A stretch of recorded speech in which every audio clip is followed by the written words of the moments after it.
Today, I want to talk to you about a book that has real application for language learning. You know that I'm going to Sweden, Denmark, Poland. In preparation, I've been listening to audiobooks and reading ebooks on Link, of course. And I discovered this wonderful Danish audiobook ebook from the online publisher called Saxo. And the book is called Lev mere, tænk mindre. Pardon my Danish pronunciation, but it means live more and think less.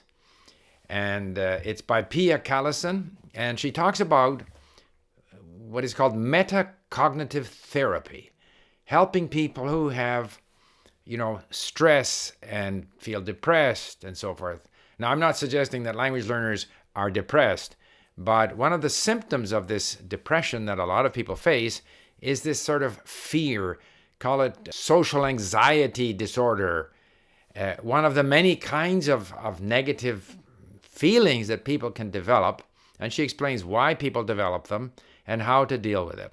So it's explained in the book that typically we are bombarded by thoughts all day long, 70,000 thoughts, she says, okay? Many of those thoughts are negative.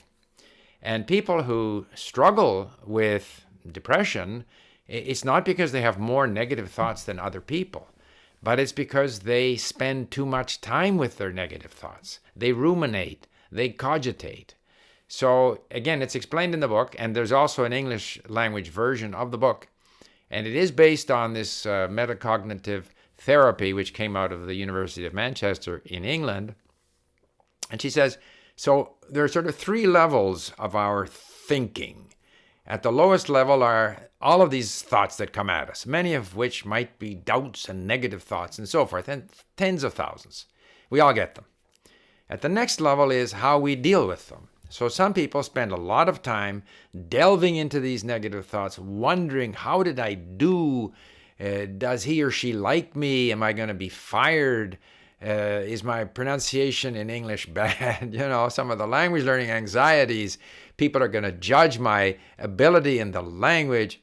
All of these negative thoughts, we can sort of dwell on them, which only makes us more unhappy, or we can choose to ignore them.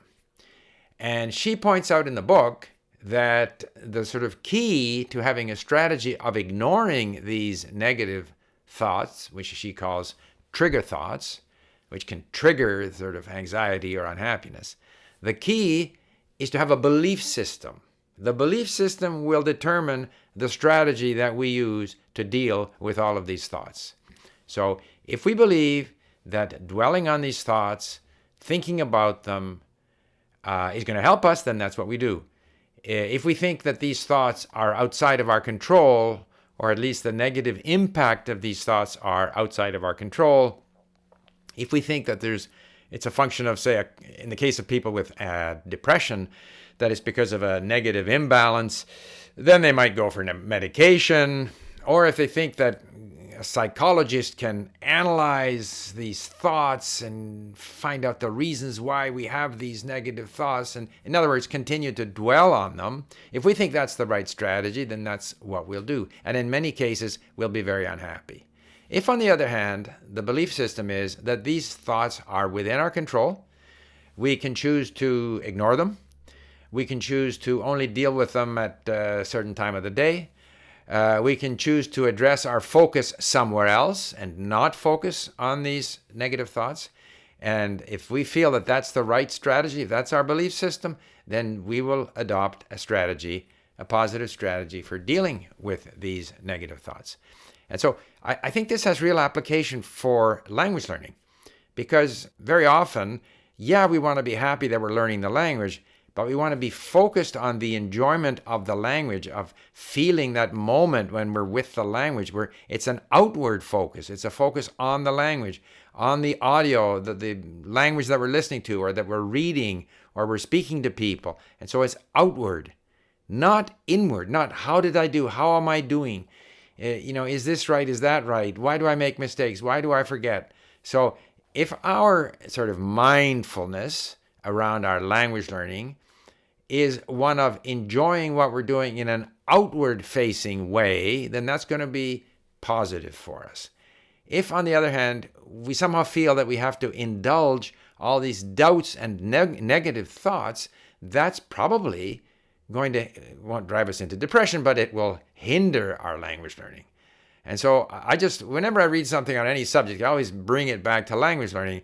And I just feel that is a discipline, and that sort of is an understanding. What are our beliefs in terms of how we deal with these negative thoughts that we are going to get? Negative thoughts about our language and our use of the language, we're going to get them. How do we deal with them? That's determined by that higher level, our belief system. If we have a belief system that says the mistakes don't matter, we don't need to dwell on them, we don't need to try to remember, how did I do? Why did I make a mistake? None of that matters.